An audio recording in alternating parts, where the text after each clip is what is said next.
A very good evening, ladies and gentlemen, and welcome to the 148th episode of Together for Education webinars brought to you by Notebook.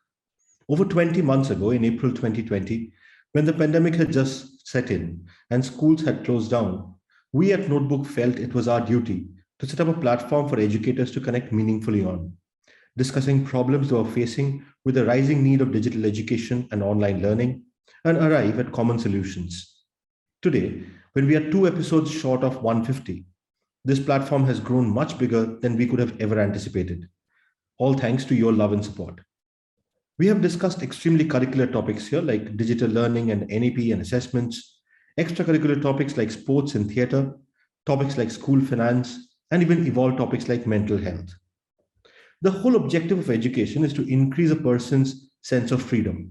The more we know things, understand them, our environment, context, everything becomes increasingly controllable. And this frees us from a sense of fear that comes with the unknown. However, despite the freedom being the objective, we often see students finishing high school and entering adulthood, having never polished their own shoes or having never folded their own clothes. Today, we take a look at how schools can teach students to become more self sufficient. With the workforce becoming increasingly globalized, it is likely that every individual would spend time away from the cocoon of their homes, and hence a large part of their future would depend on them being able to fend for themselves. We will explore what are the various facets to this and how schools can help students to become more self reliant. On this topic, our first speaker today is Mr. Philip Barrett. Mr. Barrett retired as the deputy headmaster from the illustrious Doon School in Dehradun after 44 years of serving in education across various institutions. Mr. Barrett served the Doon School as housemaster, head of department, dean of activities, dean of student welfare, deputy headmaster, second master, and acting headmaster with great distinction. He also carried out a visioning exercise for the Doon School in the year 2011 through an in-depth study of a number of British public schools and various schools in the US. He also qualified as a leadership trainer at Wellington College, UK in the year 2000. He's also an athlete, an adventurer, and a naturalist. And we at Notebook are privileged to have him as our senior advisor. Sir, thank you so much for making the time to be here today. Over to you. Thank you so much, Sabayo, for that introduction. And a very good evening to Achin, Abhishek, Gagori, and everyone over there. You know, I think I've left out a few.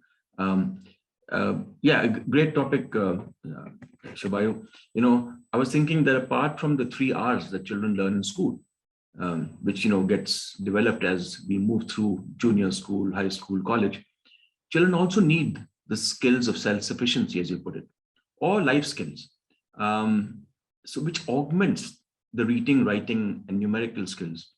And without these self-sufficiency skills, I feel children are half-baked, half-educated. They'll find it difficult to make friends and keep friends. They'll find it difficult to fit into society. And now, whether these skills are actually taught in school or imbibed at home, we have to understand that we are social creatures and that we live in tribes, offices, communities, societies, and each one has to look out for the other and contribute to society, contribute to the world. As the child grows, you know, beyond 2, he would have to cope with, let's say, another sibling, you know, that he has to face. If he is the first kid, you know, he has to maybe look out for his younger brother or sister. You know, the whole thing about having siblings is to not put yourself, you know, as the only person in the world. You know, you're also another part of that family. And slowly and very, very gradually, parents have to wean the child out of certain behavior and onto a desired behavior. The do's and don'ts have to be done, you know, smoothly and you know, in a loving way. I find that a lot of children would become rebellious if these are done harshly. And in many cases, I think parents are neglecting these skills. The other day, I read about the 7 skills that children need. I've just taken the first 4 because they apply to the topic today. One is called the I skills. The I skills are those which include the child himself. These include personal hygiene, putting one's bed, keeping one's space tidy, keeping one's clothes in one's cupboard, how to eat, when to sleep, how much TV is allowed, when to be around adults, when they should not be around adults. The I skills are to do with them, and this is learned at home. Then the we skills. The we skills are to do with relations with other people. This is when parents wean children of the belief that they are the center of the universe, and they have to learn how to get along with others. Things like manners, wishing elders, making and keeping friends, sharing and being concerned for others, wishing elders, looking after and caring for pets and grandparents would fall into this category.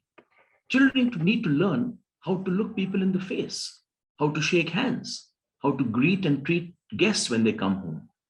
And if the I skills are to do with self-development, then the we skills are to deal with how he faces the world. Then, of course, is the can skills. Can skills are the ability, teaching the ability that the children have skills, encouraging them to try and do something new, asking them to start something, not and trying to make them less than they are if they're timid. Sometimes they're afraid to climb a tree. Sometimes they are afraid to get onto a cycle. This is where parents need to give them the confidence, and even teachers, that they can do it. They have to go from timidity, to boldness. Sometimes a feared mother or a very timid father might bring on and induct these fears onto the child. Research has shown that children of 2 are playing with rubber snakes. We are the ones who put the fear of creatures and snakes and people of different color, people of different races into children. We build the bias in them. And then, of course, there's the will skills. The will skills are about determination. And there are many ways in which little kids can be taught to stick to a task, never to give up, that they can accomplish something. This is where you teach them to finish the task at hand and not to give up halfway when things get difficult. And then the lastly is the bounce skills. The bounce skills is taken from a doll, that doll we played with when we were young, where it was top heavy. So if you put the doll down, it bounces back, it uprights itself. So this is the skills of resilience, teaching children to bounce back when they fall up. It's about valuing things, opportunities. Bounce skills are when children rise like phoenixes. The story of Robert Bruce and the spider in the cave, and how he never gave up, but he rose again from his calamities to take the throne of Scotland. So these are the bounce skills. So the bounce skills, the can skills, the will skills, the I skills, and the we skills. And if you have to break that up, I think setting up a domestic routine of chores like bed putting, helping with the dirty clothes, helping mother with the hanging up, helping cutting up in the kitchen, helping father in the garage. Not that girls can't do it, boys can do both and girls can do both. Helping the child not to be overwhelmed by tasks, putting up checklists, routines, spending time explaining why these chores are important and why they also have to help with household. As Sabayu said, there'll be a time when there will not be domestic help. The washing machine, the dishwasher, robots might come into it. But it's important that we also, put our hand to the job, running small errands, teaching them that as members of a family, they all are responsible and they have to contribute. I remember working with a school in the year I took a sabbatical, and I found that children were unwilling to pick up a bag and take it into the outdoors because they had never picked up things in their own home. It took me a lot of time to explain to this 17-year-old that picking up a bag and carrying it to where we were doing an outdoor experiment was not wrong. But it was for him, it was infra-dig, it was an insult for us to ask him to pick up a bag. I think it's important that children learn safety rules of how to walk on the road, how to deal with strangers, what to eat when offered, chatting with people. How do you chat with people who you don't know? Should you chat? There's the thing called the hand danger sign, which is now being used. Children should know that. I've told my 10-year-old that there's a password. If anyone comes and says, I go to pick you up because I'm your father's friend, ask for a password, and she knows a password. I think safety skills are important. I think money and shopping skills, gradually children need to know the value of money and how they can't just buy things. Money is not grown on trees. However, my 10-year-old did tell me when she was about 5 that money does grow on trees because it's sort of paper and paper comes from trees.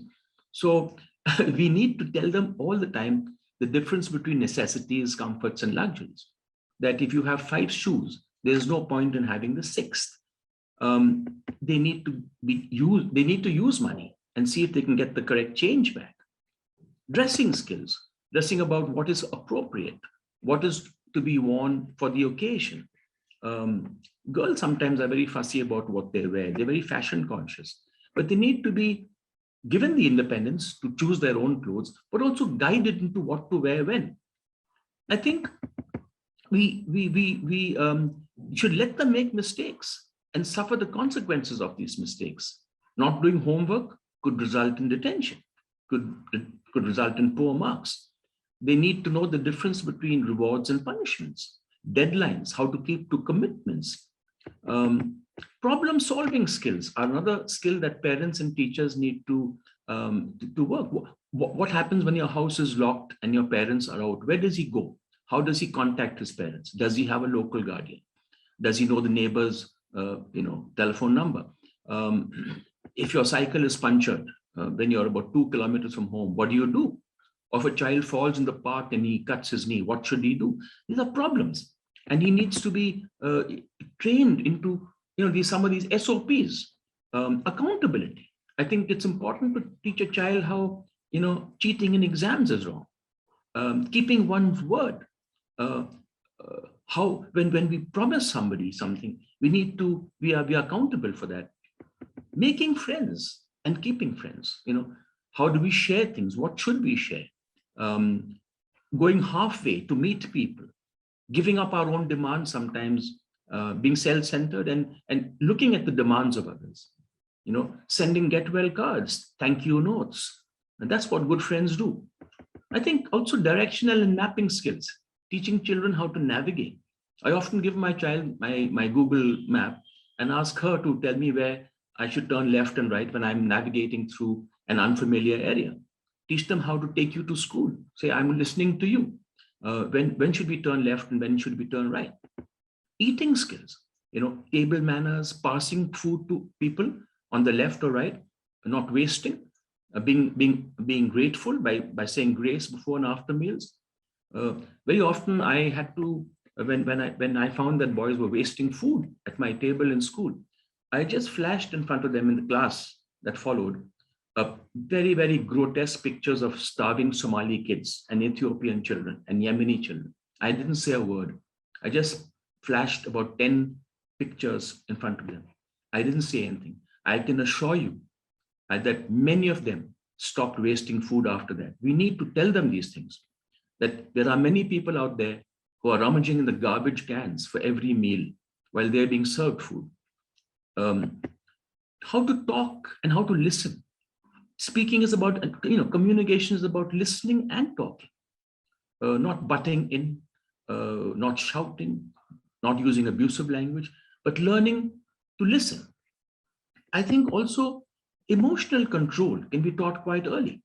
How we don't have to cry and sulk and throw a fit, but we need to be able to ask for what we want. Ask nicely. We should also teach kids how to express their emotions when they're angry, when they're sad. Talk about it. Otherwise, kids start sulking. We need also to teach them how to look after gardens and plants and pets, because this is where the compassionate skills, the skills of empathy, the skills to feel, compassionate for the poor and the downtrodden by visits to old age homes, giving your leftover clothes and shoes to the poor, maybe after Christmas or after Diwali. They need to be taught organizational skills, time skills, setting a timetable, a domestic routine. When is bedtime? When is homework time? Meal times? How we pack your bag in the evening so that you're not late for the bus the next day. when should you leave school to make it to the bus stop on time? And it's not good to keep the bus waiting. Decision making skills. All these are various things that children need to learn long before they get to school. Because if you don't have these skills, I find that these kids find it difficult to cope. They'll be made fun of, they'll be picked on, they'll be bullied, and they'll be lonely. I hope I have covered some of these, the skills that I think come under the purview of this topic. Thank you so much for listening. I look forward to listening to Mrs. Gujjar and to Achin and the other guests. Thank you very much, and over to you, Shabai. Thank you so much, sir. As always, you have given the most wonderful introduction to the topic. We could not have asked for a more holistic, wholesome beginning to this particular topic. Thank you. Thank you so much for that. Ladies and gentlemen, our next speaker today is Achin Bhattacharya. Achin is the founder and CEO of Notebook. A chartered accountant by training, Achin was a director at Deloitte prior to starting Notebook. He has worked in India and abroad in various senior capacities in GE, PwC, KPMG, and Deloitte. Achin is a member of the Institute of Chartered Accountants of England and Wales, a fellow of ICAI, a member of CPA Australia and CPA Ireland. He is also the recipient of the prestigious Indian Achievers Award. An avid reader and a passionate traveler, Achin has keen interests in economics, history, literature, and philosophy. He is a regular speaker at various forums and chambers of commerce and also contributes articles to numerous publications regularly. He is also on the board of some of the most renowned corporates and contributes significantly to their brand strategies. Achin, over to you. Good evening, everyone. Shubha, am I audible? Yeah, Achin, loud and clear. I once again welcome all of you to today's session. Colleges and employers all over the world, if you look at reports, are coming up with a observation that many youngsters are not equipped to independently handle many basic tasks. And with all our emphasis on academics and what it takes to get into a great college, essential life skills, something as basic as, how to do a laundry, maybe cook a meal, take care of oneself, balance a checkbook, have been overlooked. Now, life skills, as I think Bharat rightly mentioned, are essential for a child in order to learn how to be independent so as to become self-sufficient. And appropriate life skills also help a child feel empowered, develop his or her self-esteem, and aid in socialization and reasoning skills. Now, these essential skills, which used to be taught at some point of time in home economic courses and by parents at home. If you look at joint families, you look at a lot of uncles, aunts, elder brothers to take care of grandparents. And in today's nuclear family setting, in metro cities with working parents, and hardly we have an option. It's a reality. But in many cases, they have fallen off the radar. And globally, most researchers feel that classrooms have become so focused on preparing children academically that life skills have been put on the back burner. But I feel responsibility here also up to a very large extent lies with parents and a larger family. And I say the society at large. Also the helicopter parenting trend, which we have discussed so often in this forum, has given rise to the fear that a lot of parents feel for their child's safety. Now, many parents are overprotective. Now, it's quite natural to be concerned, and that's fair. But many parents are overprotective. at times paranoid of their kids using uh, electrical appliances, knives, and we're not discussing about kindergarten. Maybe children who are about to step into a college using something like a knife or items that could potentially harm them, which often gets in the way of learning these skills. Now, that has led to college students who are unable to, as I was discussing, do basic stuff like laundry. Now, what should kids learn and at what age? Again, I think it's difficult to find an answer which is universally true. It differs depending on the culture, depending on the society, depending on conventions. But in general, children should know, basic stuff as to like how to take care of themselves and their belongings.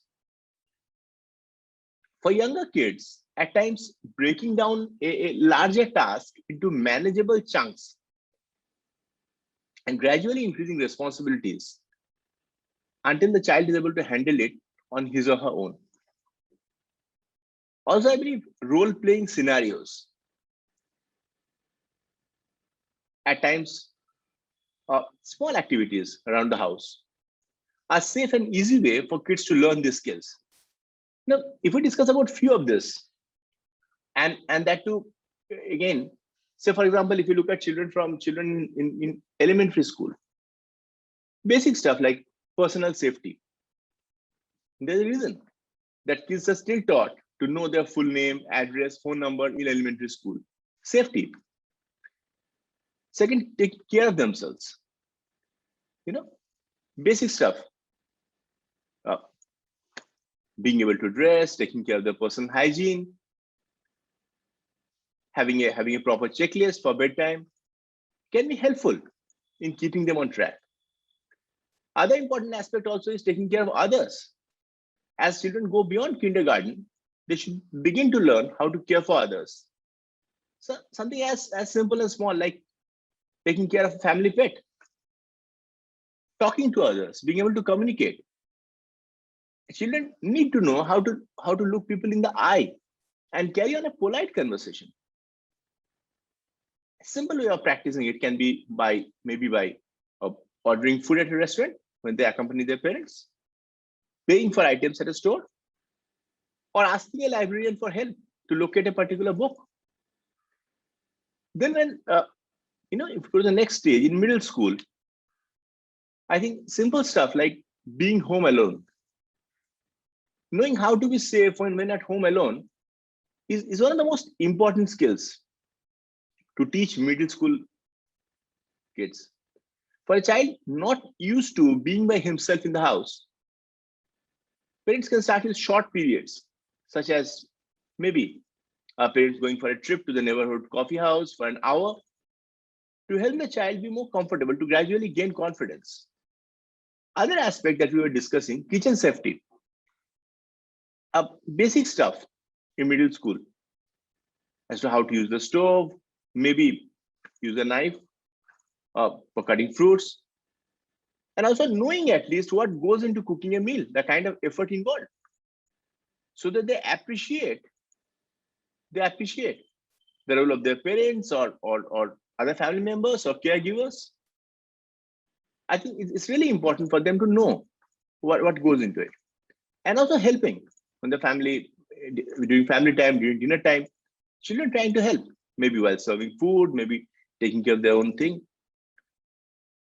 The other is label reading. How to understand a label, maybe a laundry instruction or maybe a dosage of a common medicine. These are essential life skills. And rather than parents every time spoon feeding, every time reaching out for the bottle themselves, if children may read out the instruction, maybe of course under parental supervision initially, but I think it's a great way to start. The other aspect is managing social situations. Now, it's very important to teach children how to have positive social interactions. Example, when they meet someone for the first time, maybe a confident, firm handshake with eye contact. Of course, we're not discussing about pandemic times. Second, showing interest by taking part in a conversation, asking relevant questions about work, family, hobbies, and listening attentively. Listening, as we often discuss, is a great skill. And being able to begin and also maintain relationships, at least take baby step towards it.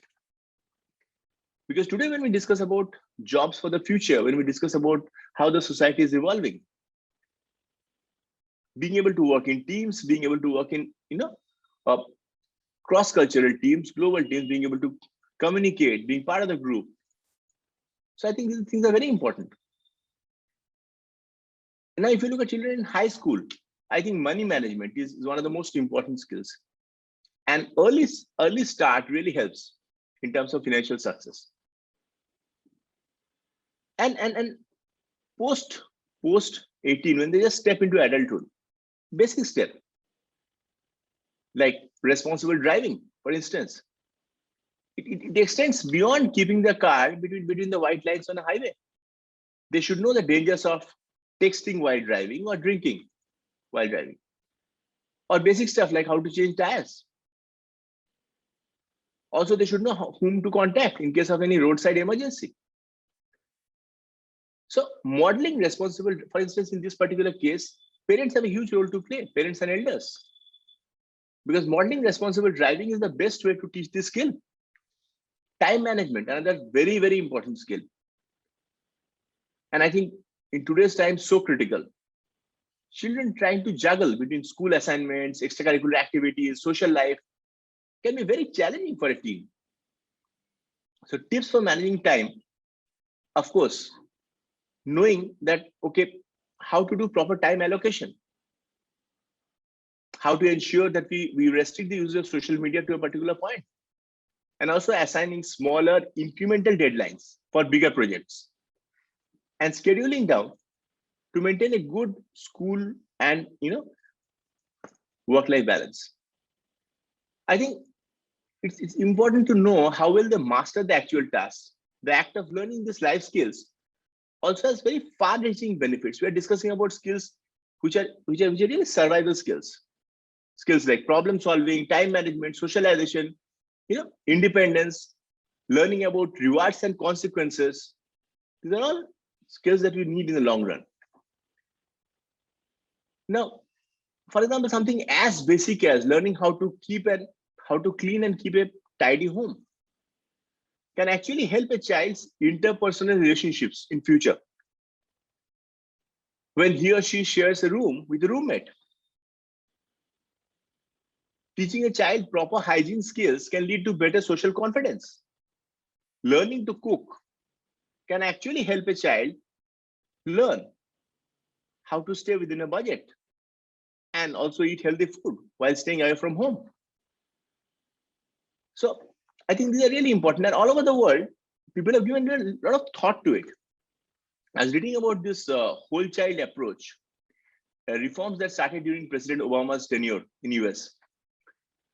Now, this whole child approach to education enhances learning by addressing each student's social, emotional, physical, and academic needs through the shared contributions of all the stakeholders, school, families, communities, policymakers, everyone coming together.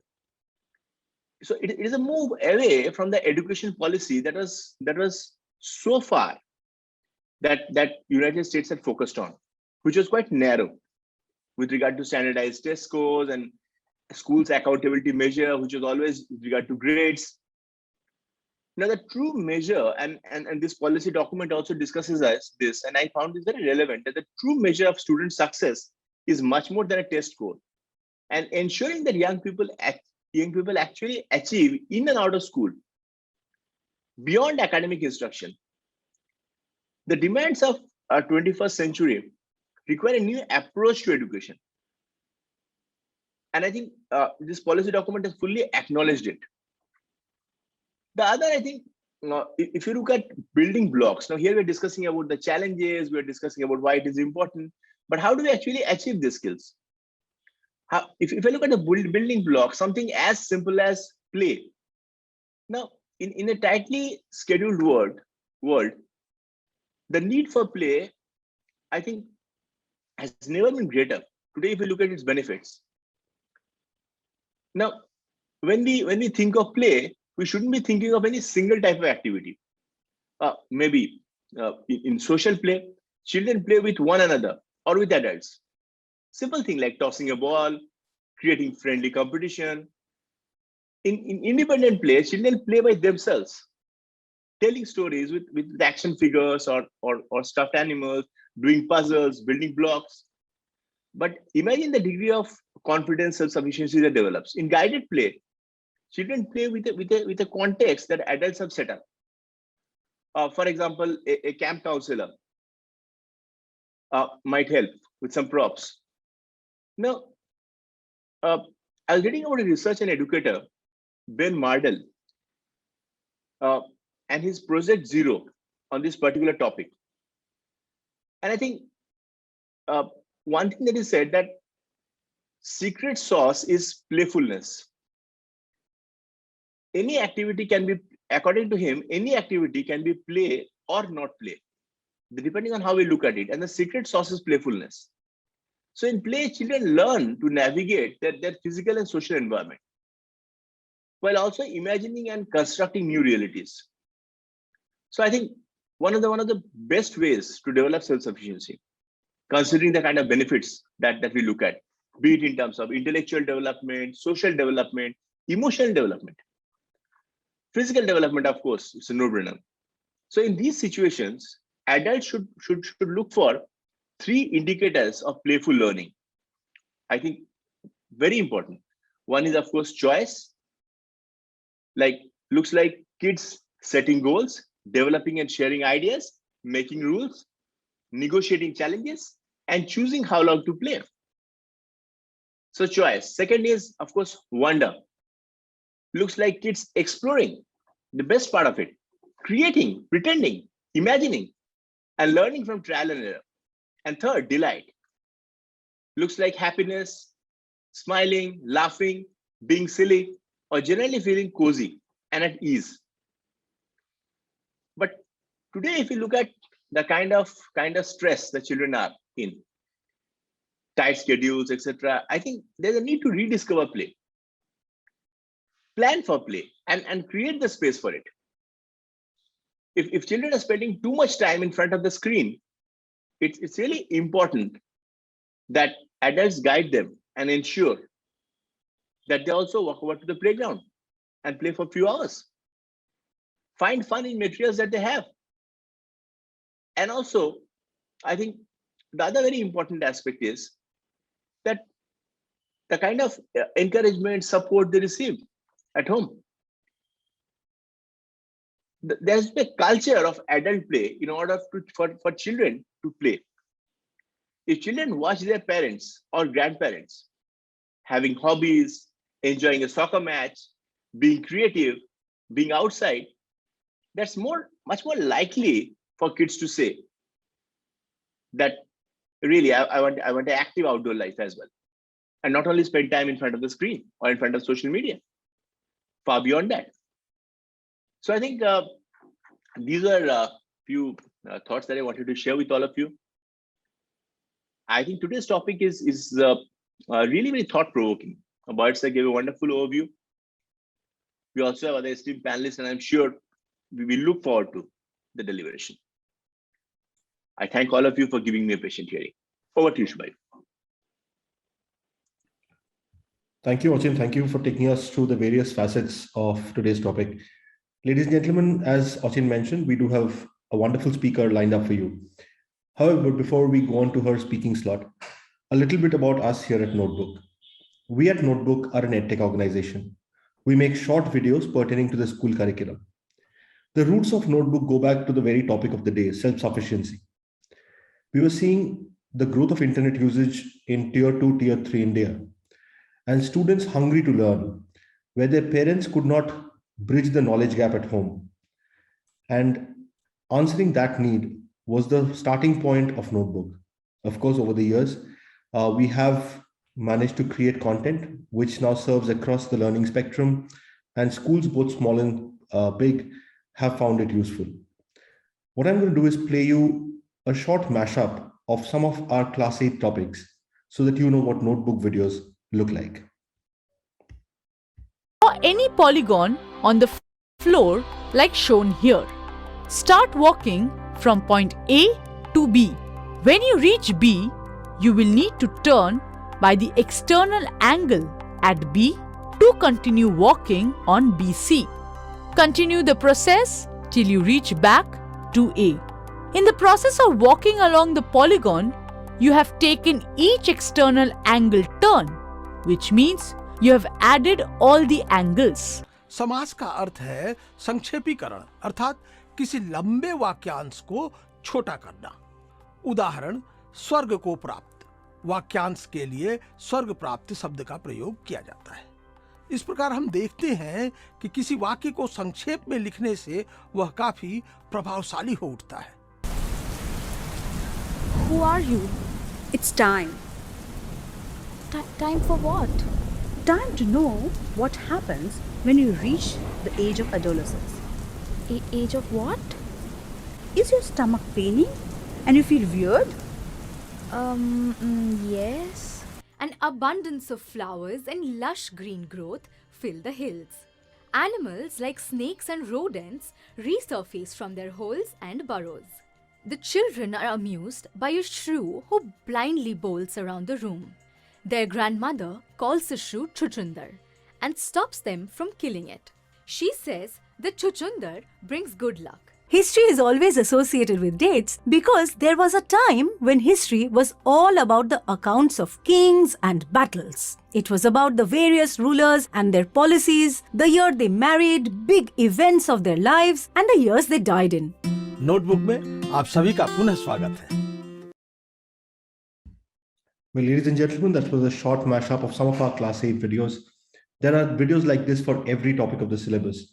So if you head over to our website, www.notebook.school, or visit our mobile apps for Android and iOS, you would find more than 10,000 such videos at your disposal. Or any With that done, it is now my privilege to introduce our guest speaker for today. Dr. Anjali Gurjar is the founder principal of Pawar Public School, Hadapsa and Nanded City branch. She has a PhD in molecular biology. After a decade with the pharma industry, she chose to join the teaching profession. She believes in inclusivity and giving equal opportunities to all. She considers all students as stars in some way or the other, and she subscribes to the multiple intelligence theory.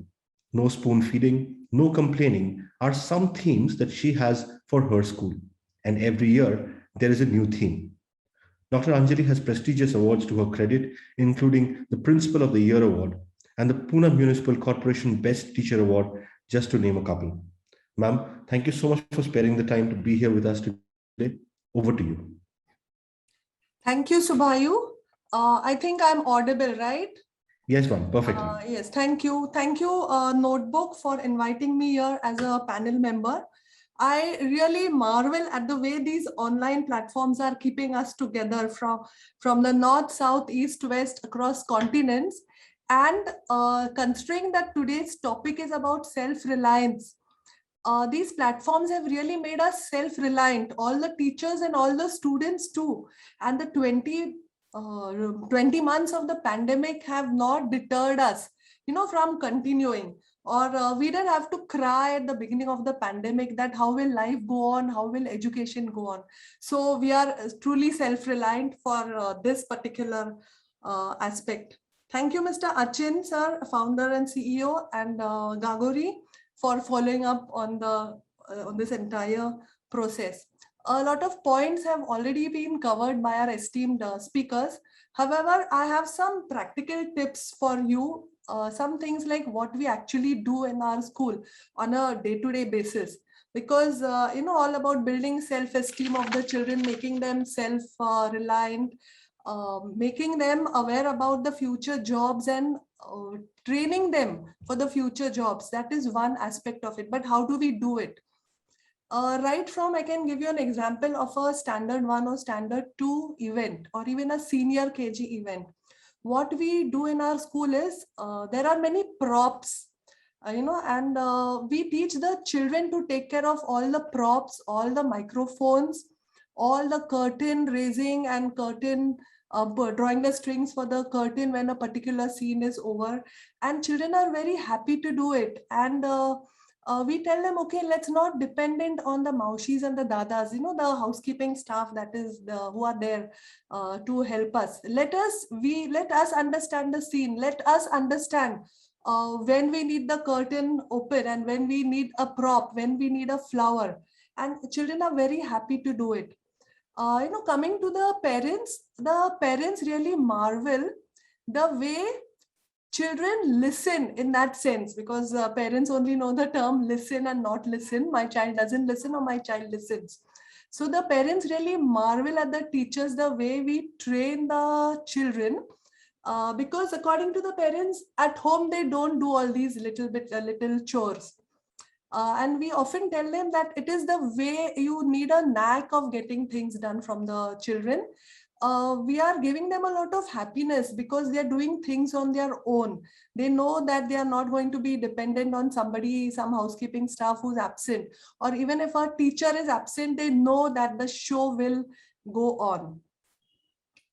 Coming to age-wise, training for age-wise self-reliance. Right from when the child is 2 months old, you can start with this process. The children, those babies are very smart. Everybody has had this experience at some time or the other. They like to howl, they like to cry and make a loud noise so that, the whole house gathers around them. They know that, when they cry, somebody will give them attention. But it's not that all the time you need to give them attention and hold them in your hand all the time or put them on the swing or whatever device you have. I'm not recommending that even if the baby is unwell or he or she may be experiencing some stomachache, you leave the child unattended. But at some point, you need to draw the line when to really give immediate attention to a howling baby and when to leave the child or the baby for 5 minutes or so. Another thing I have noticed with a lot of parents, young parents in their 25 or 30 years of age, as soon as a child stumbles and falls down, they immediately rush to the child's rescue and they say, oh, you have got hurt, and Chanda mama, whatever we say.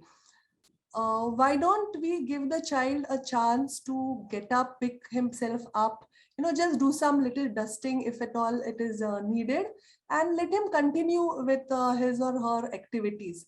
All the time, no first aid is needed. And nowadays there's a super fad of, immediately applying Band-Aid and such things. So what we are doing is it's not about pampering the child, or it's not about ignoring a child if he or she is injured. It's about, giving the child the confidence that, okay, you have fallen down during your games period or whatever, but every fall is not a severe fall. And every time you don't need to rush to the medical room. Because, frankly speaking, all my esteemed speakers and all the teachers who are attending, they know very well that if you don't give immediate attention to the child, the principal gets emails that my child had fallen down and nobody looked after him and all. But it's okay to make the child understand that it's only a very small fall and you just take rest for a minute if needed and you'll be okay. All right. Same applies to the class homework. See, I'm giving you a very practical examples because a lot of things which I had prepared, the points, they have already been mentioned by my previous speakers, by the previous speakers. Nowadays, we have WhatsApp groups and more so during the pandemic. So the child begins to think that it's okay to play the fool in the class. It's okay if I don't pay attention in the class and note down my homework. My mother will ask on the WhatsApp groups what is to be completed, and my mother will be more concerned than I am about getting my things or project completed or whatever, or the demands for that particular day. So if the teacher or even if the parents, they insist that look, baby, look, child, I'm not going to depend on the WhatsApp group. You have to learn to copy your own homework or mark in your book or whatever the teacher has told you to do so. It's one thing if you have been absent for a long time and you have missed a lot of things. I will contact the class teacher and the class teacher will tell me what is to be completed or what you have missed. But on a day-to-day basis, you better be independent, you be self-reliant and learn to take care of your own homework. Same thing about gathering things at the end of the school day. In a day school, I'm not talking of boarding schools, in a day school, as soon as the prayers are said around 3 o'clock or whatever is the time for the school to leave, children just start rushing out of the class. In the beginning, it's a good idea to remind the children that they should look after their water bottles, pick up their sweaters, caps, raincoats, foot rulers, notebooks, whatever they have brought to the class and they have kept in the class, either on the table or near the window, on the windowsill, etc. Every time you can't have heaps and heaps of lost and found property. In many schools, and most of you must have experienced that on open day, there are 4 or 5 dozen or a dozen tables with lost and found things kept there. Because children have forgotten and they don't care so much. They don't know the value of things. They don't know how hard their parents have worked to get that fancy water bottle or that fancy winter jacket. All right. So, I believe in training the children to be self-reliant for these small things. One word of caution.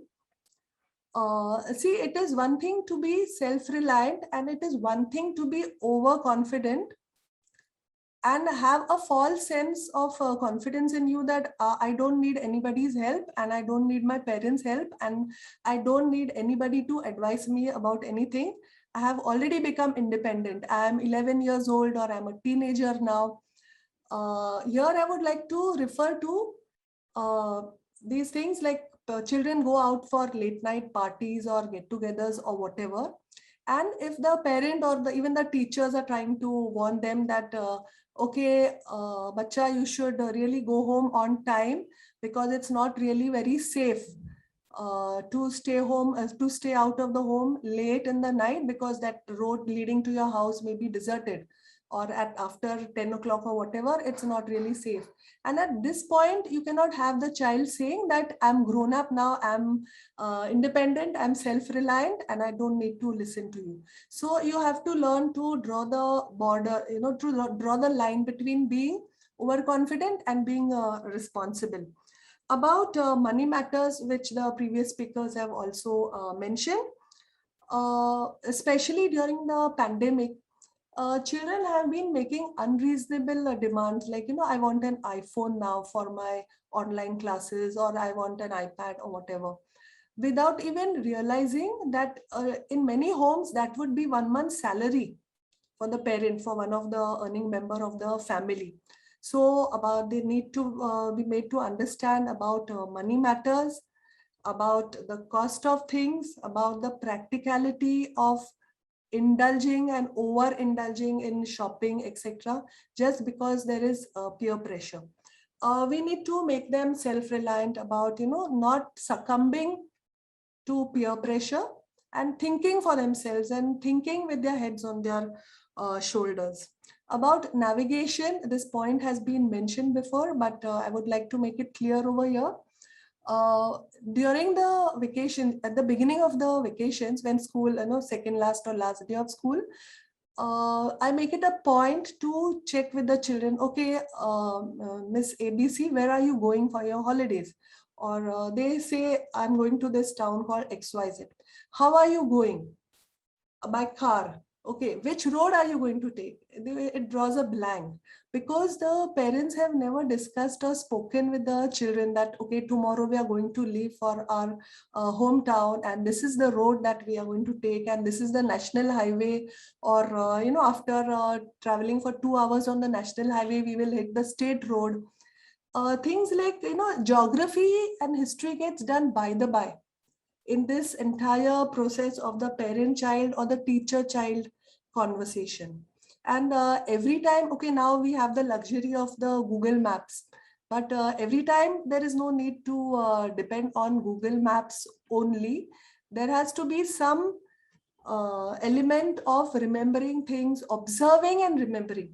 You have to use your eyes and ears, because gadgets have made our life very easy nowadays. And even if we don't know a thing, we don't know how to write, we can type it out. Nowadays there is no need to have undue emphasis on improving your writing, those copywriting books which we would have earlier and all that, because things work using the keyboard. But that is why, because of all these gadgets or devices, or because of the way we are doing things during the pandemic, we are losing some amount of our brain power of keeping our eyes and ears open. And keeping eyes and ears open is very much an important aspect of being self-reliant and not dependent on too many things, too many external appliances. What we could do is, I have a list of tips now for some of us. Most of us are parents, and some of our audience over here are also parents, teachers, principals. So we could make a list of things which we could put on a fridge, or say a fridge magnet, or so list of things which our children could possibly do. Help them to do those things. Even if they're not done right the first time, praise them for their efforts, so that they get motivated to do it right the second time, or the next day, or the day after that.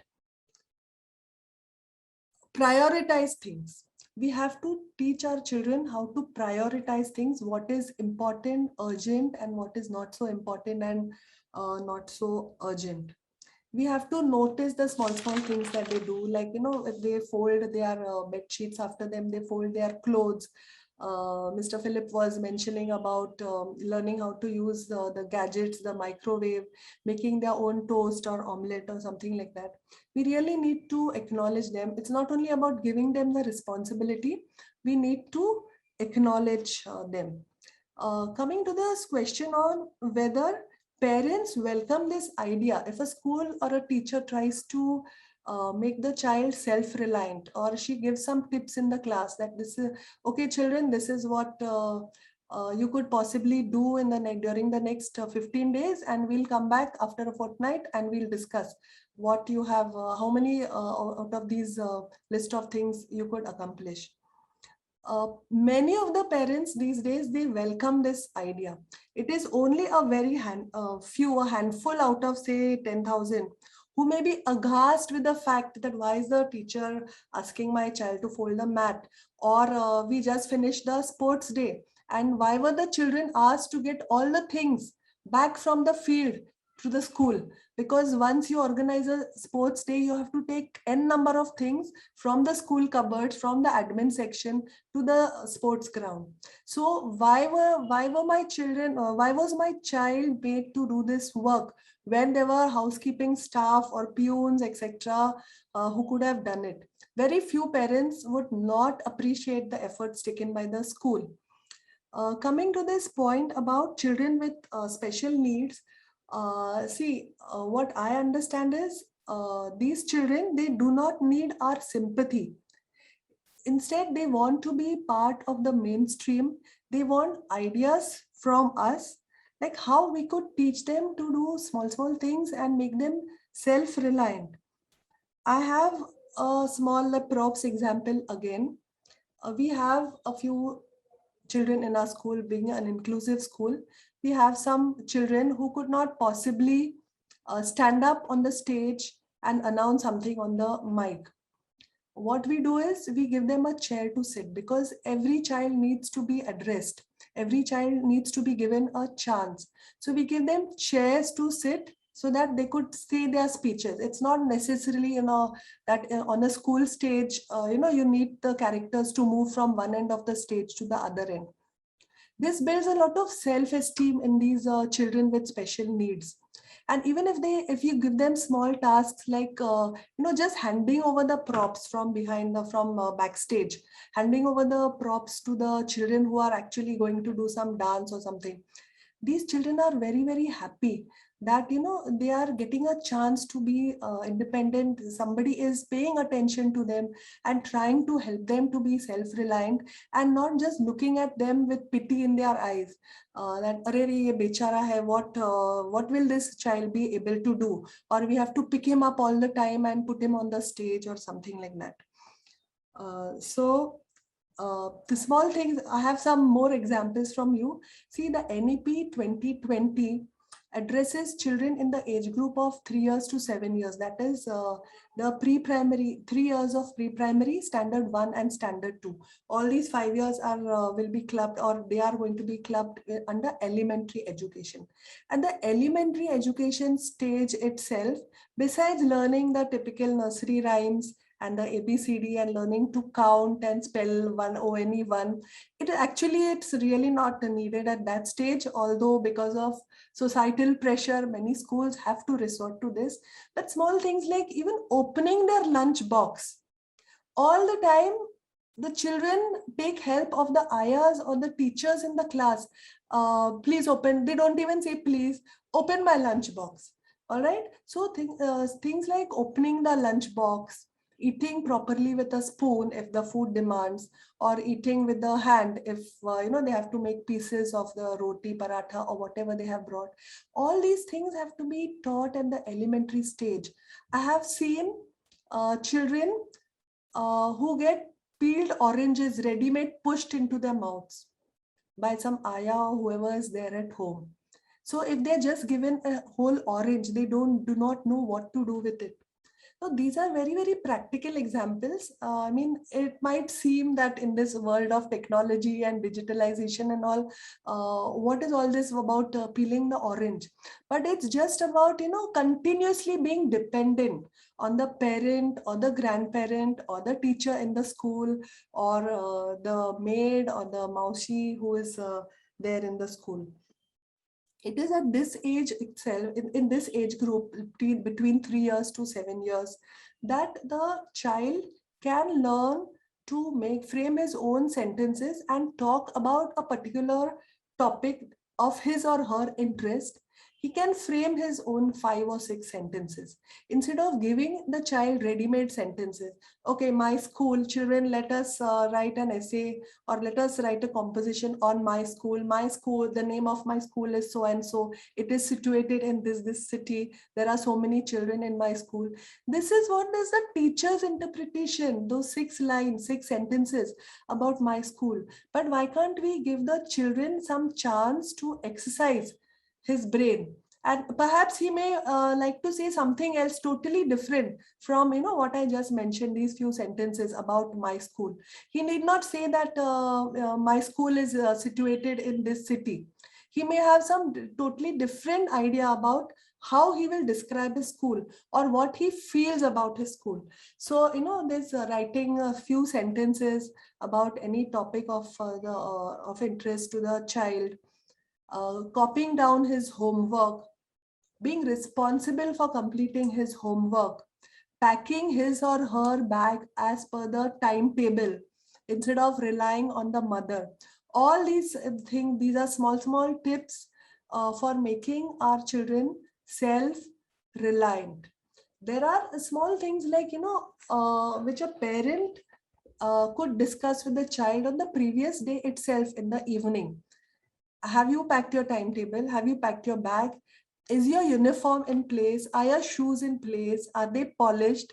Because I've seen parents running after the child polishing their shoes early morning. Okay, and the bus is waiting for them at the bus stop. Or, okay, child, tomorrow is Monday and we are going to pack this. I'm going to cook this in your tiffin. Okay, because many times the children are unaware of what is the content of the tiffin. They just open the tiffin at whatever break time or recess time, and they're surprised. Okay, if the teacher asks, okay, which vegetable have you brought in your tiffin, or what has your mother packed? The child just coolly says, I don't know. Because I don't know is a very, very easy sentence, and it is taking the child away from being self-reliant. All right. So with these few thoughts, I end my session over here. I hope the efforts that I've put in, the practical examples which I have shared with you will be of some use to some of you. Thank you. Thank you so much, ma'am. Thank you for sharing those wonderful, wonderful tips. It is now my turn to thank all the speakers who's done a brilliant job here today. I think we kind of set up the perfect flow with Bharat sir taking us through an introduction to the topic, followed by Ochin, and then finally Dr. Gurjar giving us such wonderful practical tips. Ma'am, your practical tips are extremely useful. I'm sure everybody in the audience would take a note of that. Particularly using the children to perform various works in the production of the theatre, I think was a great idea. Also, the fact that it could start as early as an age of 2 months, I think is something that is surprising, but then looking back at it, why not? Also, ma'am, you've stressed on the fine line between being responsible and being overconfident, which I think is a risk that a lot of students these days, especially in urban areas, run. And it is very, very important to identify that thin line. Finally, ma'am, your understanding of how social needs children can also be made self-sufficient and self-reliant was wonderful. Ma'am, thank you so much for making the time. With exams ongoing, I'm sure it has not been easy. We are very, very grateful for you being on the platform today and sharing your thoughts. Thank you. Bharat, thank you, ma'am. Bharat sir, thank you once again for playing that wonderful opening knock. I think we have all come to realize that what makes a school like the Doon School very special is that it has people like you, your beliefs, your thought processes that you pass on to your students. Sir, you highlighted a number of skills, especially the points on resilience is something that we all could identify with very, very strongly. Also, the stress on money skills, I think, is very, very important. Today's students, when they move out of home, move to colleges, stay in hostels, often they have no idea how to manage their money and they make a mess of it in the first few months. I know I have done it myself. So thank you so much for laying stress on that and for all the other points and for making the time to be here with us today. Thank you. Thank you so much, sir. To everybody here, thank you so much for making the time and being a part of Together for Education. As I said, we are 2 episodes away from our 150th. Let's see what happens on that day. Once again, please take care, stay safe, stay well, and we shall see you soon with our next webinar session. Until then, goodbye.